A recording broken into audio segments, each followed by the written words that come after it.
everyone, this is Mary Ellen. The population of students that I've been talking to and researching is the single mom.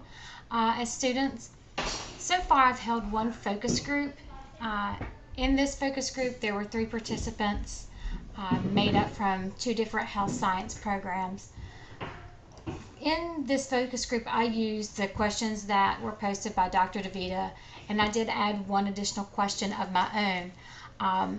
And that question was, did the participants feel that they had additional challenges than that from other peers that were not in their same situation? During our discussions and asking the questions, the participants did make good eye contact with each other. They would build on what each other was saying and add their own experience to that. And they would nod. They had a lot of things in common, which is kind of what I expected. But it was good to hear the different experiences that they felt individually. More than once, as I would go through the questions and they would start talking and listening to each other and just talking amongst themselves, they would start to get choked up or they'd start tearing up, which for me made me kind of feel a little bad because I do kind of know the challenges that they have and how difficult it is for them. So listening to them talk through these questions and talk amongst each other did get a little emotional for them. The framework that I'm working with is a developmental ecology framework, and the primary one that I am looking at is the Bronfenbrenner's ecology model, and that one I was able to identify with and kind of seemed to apply to single mother students. And so what I did is, as I was going through the questions and with the focus group, a lot of the traits that was within the mesosystems and exosystems of Bronfenbrenner's model, along with the information I found in the literature review, really kind of hit home with this population of students.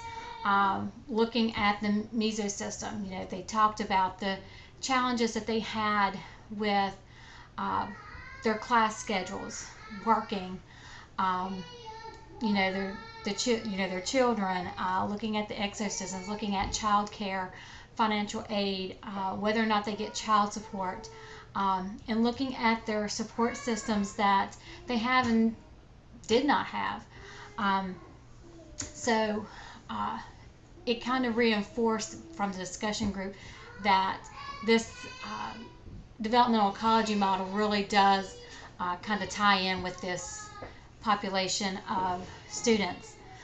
The other data collection that I used was after the focus group was over and after we talked about all the questions, I asked them to do a week's diary, an activity diary that basically just outlined how their day goes, how much time, basically start from the get up, how's their day flow, they're going to children's activities, they're going to school, they're working, and just ask them to keep a diary for a week for me. So this first focus group should be turning those back into me hopefully tomorrow.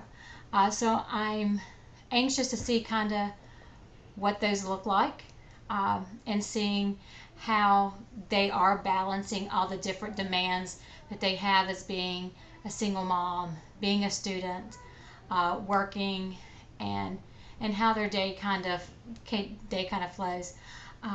So that's kind of where I stand right now with my data collection. I do have one more focus group that I will be meeting with tomorrow, and I only had one focus group lined up to start with, and then 2 of the participants ended up having issues with their kids and couldn't make it to the first one, so I rescheduled a second one for them tomorrow. So I'm anxious to see how that goes tomorrow. I anticipate that it'll be kind of the same type of scenario, but you never know. So I look forward to that, and I look forward to your feedback and listening to how your projects are progressing as well. Thanks.